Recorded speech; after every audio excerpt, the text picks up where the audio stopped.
Greetings, dear ones. I'm Kryon of Magnetic Service. My partner gets excited because I show him the future.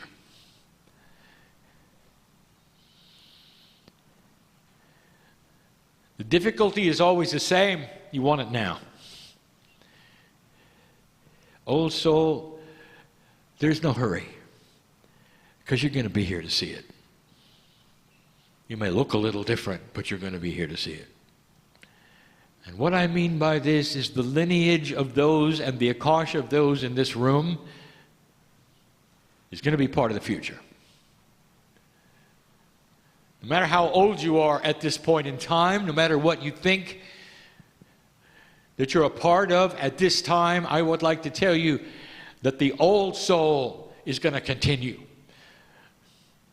And that this transition to a new energy on the planet is temporary. You're going to start to see results. There's a fast-track system that is going to echo what you want. Consciousness has energy. The energy is seen and measured and is part of the fast-track system. There is a system in place to give back to you on the grids what you are endeavoring to create as an old soul. We told you this before. An old soul carries more conscious energy weight than a new one does. The Akash absolutely has what I will call stripes. What I mean by that is you become a weight and authority on the consciousness of the planet because of your experience. You weigh in harder than a newbie does, more profound than anyone else. A group of old souls in prayer is unstoppable. Almost. And I want to talk about that. I would love to give you physics that you've not discovered yet that help you to understand some things that are puzzles. I may try. But before I do that, I want to give you this. Dear ones, you're old souls. In this room, you can feel it.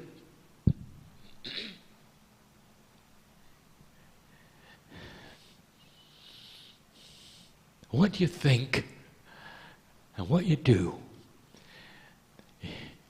creates the timing of peace on earth.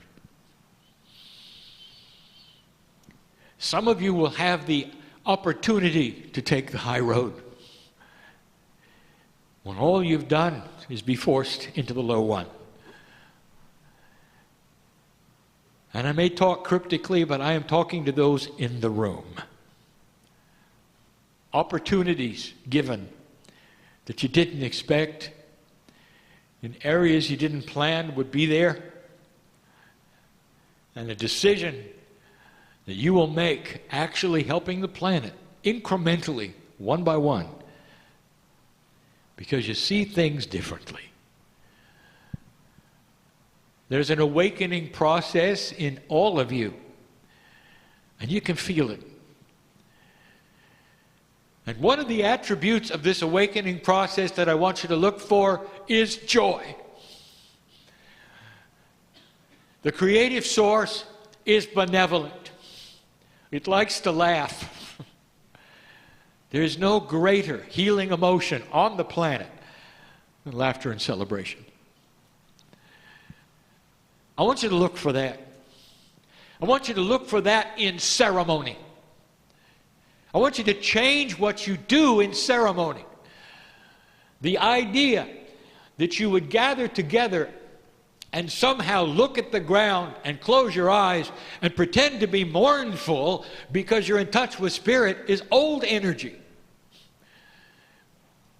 Are you understanding this? What about a celebration where you tell a joke? What about a celebration where in order to get something going, you might even tickle each other's feet?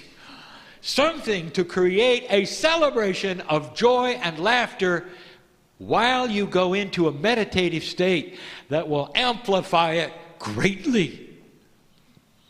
Old energy says you have to be depressed. At least that's the way it looks. We look down in a meditative circle, nobody says anything, there's always quiet, and you're all depressed.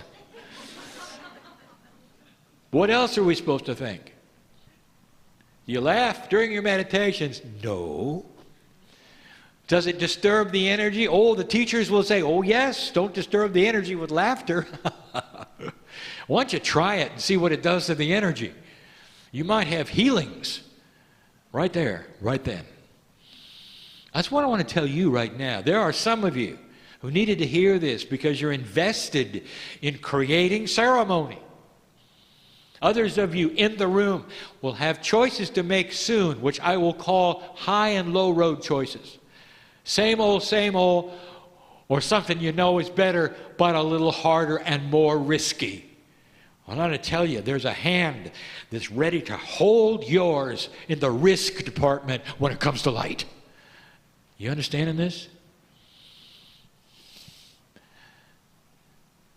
There are puzzles in spirituality, but they're not. I'll open a door just slightly tonight. Just slightly.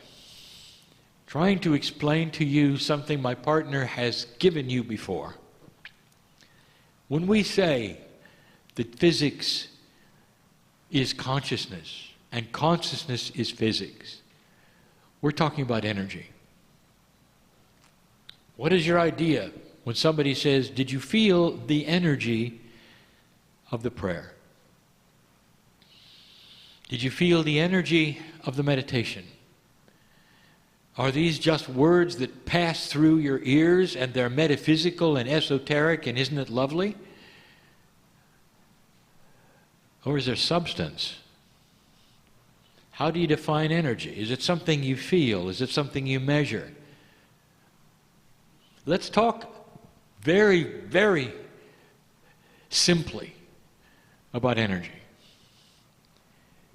Long ago, basic science realized that energy is not destroyable. You cannot destroy it. You can change it. And in certain situations where energy meets energy, there will be then another energy, but it is not creating new energy, it's simply morphing. In some places of the universe, it gathers energy from another place. It looks like it is creating, it is not. It's simply moving it around. You might say energy then is absolute. There are those who would say there is no more energy in the universe today than at the moment of what you called the Big Bang, which, by the way, there was no such thing. There was a beginning, and there was an energetic start, but it was not an explosion and it was not a bang. It was a quantum event of an intersection of what we have called dimensional membranes. We don't expect you to understand that. We don't want you to. It's not needed. But energy is something you should be able to feel, measure, work with, compute, and predict. On the planet right now, you work with certain kinds of energy very well. You understand them. You can compute them. You can measure them. You can predict them. You use them in your machines. That's energy. You create energy in order to fuel your house. That's energy. And when it comes to consciousness, you don't think of it the same way. So tonight, right now, I want you to think of it the same way. Is it possible that there is a system that is a multidimensional system where what you create with your thoughts is as palatable as an electric current? we say palatable, that means that is digestible to your consciousness logic. That's what we say palatable, just like food. You can eat it, enjoy it, it becomes yours. It's palatable to think that your consciousness could be measured. Is it possible you could have a consciousness meter measuring that which you think, not on any scale that you have on this planet at the moment, nothing like you have. I'm talking about a quantum measuring device, a way you could see the energy you create when you focus your mind. If you had that right now, it'd change everything. You have a group of light workers and you're going to concentrate on creating rain. Now don't do that, because you're going to get it anyway. But just as a trial, would it make a difference to Gaia? Now I want you to follow this, because there's physics involved. The earth has consciousness that is tuned to humanity, and we have taught this to you before. Gaia is starting to raise its consciousness, giving you back what you're starting to give to it, which is not war and hatred. Gaia is starting to change. The crystalline grid is starting to change, giving you remembrances of good things and not drama. We have told you this. All that is around you that is in support of you, and it's starting to move. So let's say you pray for rain and you need it. Together you create energy that is quantum. That is to say, it works with quantum particles. The definition of quantum is a particle which is multidimensional, which is called quantum. We're using the word as an overview to mean meta-dimensional things, meaning multidimensional things. What happens? All the energy that you're creating goes into the planet. Will it create rain? I want to ask you a question.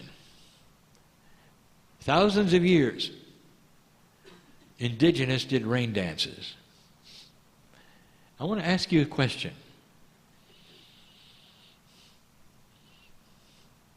Were they doing something, or was it dumb? Was it simple? Was it mythology? Were they celebrating the gods in the sky? Were they desperate because their crops were dying? Or did it work? And I will tell you this, dear ones, they skewed the curve of randomness when it came to the weather and created the rain. It would literally be taken from one place, moved to their place, and rain. And they did it again and again, sometimes with results, sometimes without results, but more results than not, and that's why it lasted for thousands of years. That's why they continue to do it. You think it is perhaps foolishness. It's pagan. You know what it is? It's consciousness over physics. They knew it because it worked. Gaia is more receptive right now to these kinds of things than ever before. Ever before. A group like this can change the weather, if it is appropriate. And there are so many things that Gaia will weigh into this. If it does not rob from another place, if it's time. This planet is benevolent for you. Tree hugger, I want you to resound to this. What do you feel when you're out there with the divas? Can you feel them when they're showing themselves to you, when they want you to see who they are? The consciousness of Gaia has attributes constantly that are giving back to you. And you call it Mother Nature. Isn't it interesting it's a woman? Isn't it interesting? All things good born from the planet, from a feminine energy, just like here. Question. Let's apply it to humans. Now you have a group of light workers that are all praying for one thing, the healing of a human being lying in a hospital bed. Now it gets tricky. Have you done that before? The answer is many of you have. You have a relative or a friend who is in trouble, and you're going to send them energy. You're going to see them healed. I would like to explain what happens to that energy right now in the simplest way I can. And my partner, I want you to go slow because this is new. I want you to understand the benevolence of it, the appropriateness of it, the beauty of it, and why it doesn't always work. Because as many times as you've done it, you know sometimes it works and sometimes it doesn't.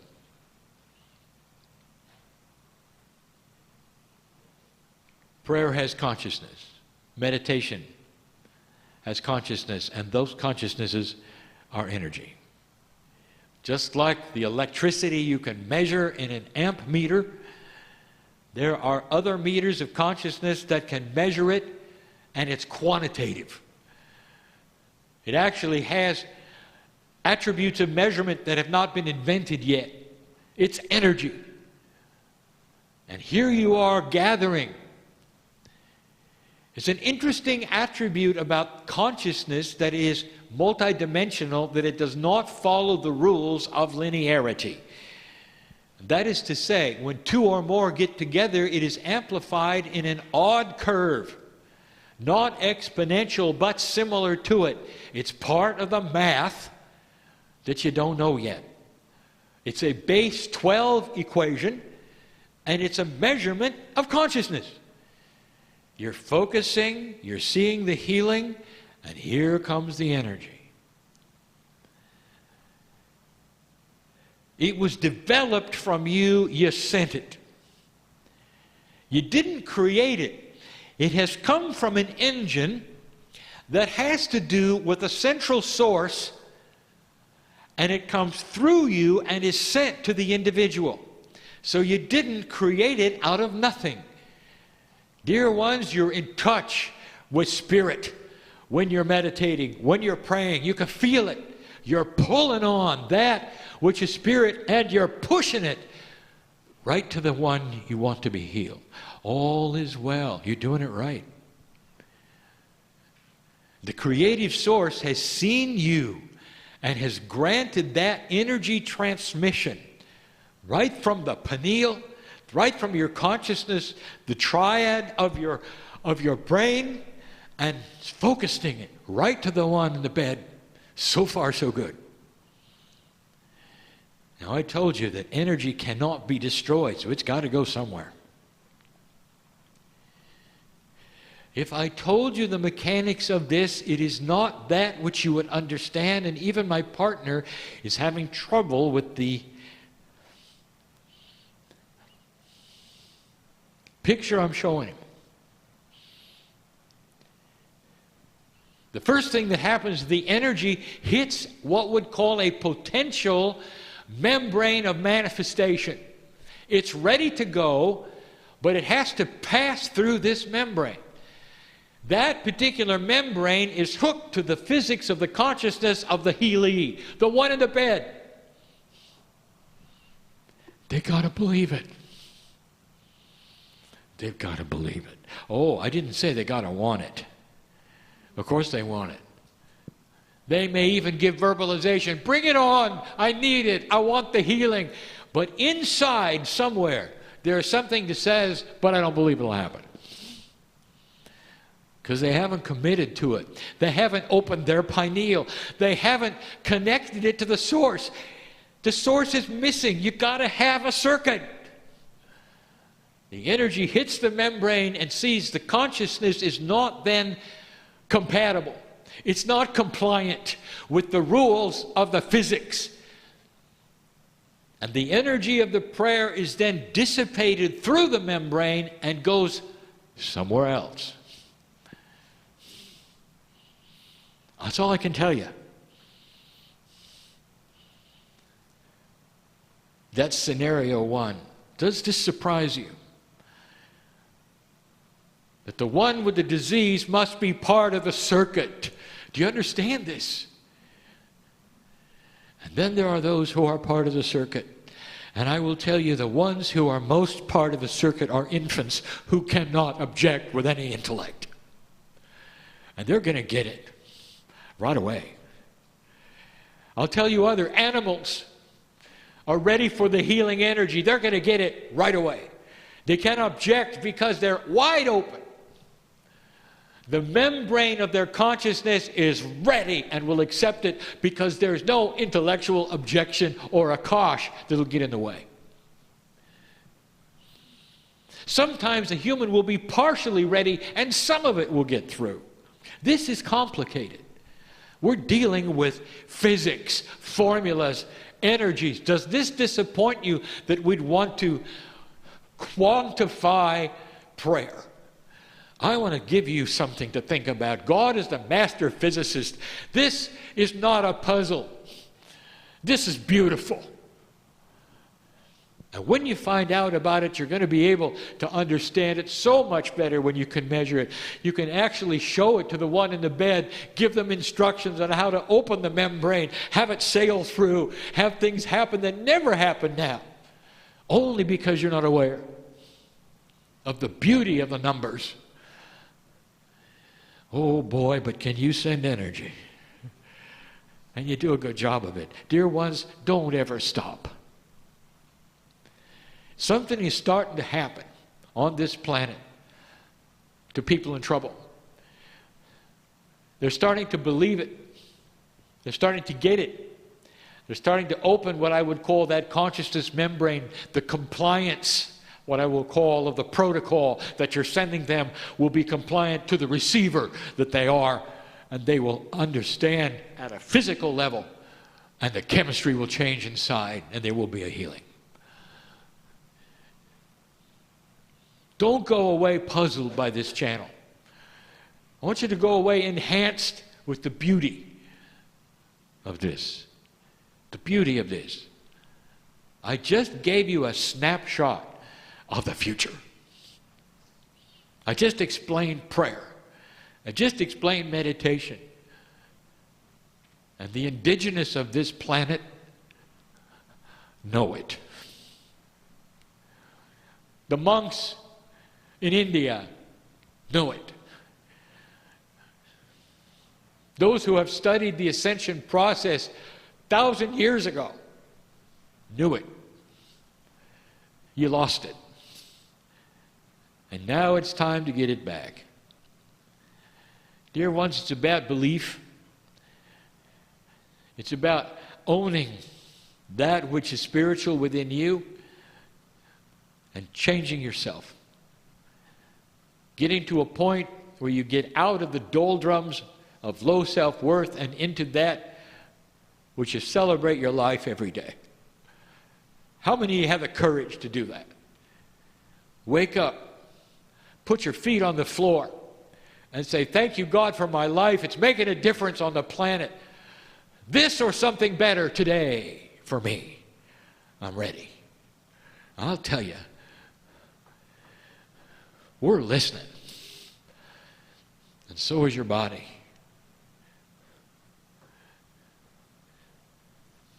I'm crying in love with humanity.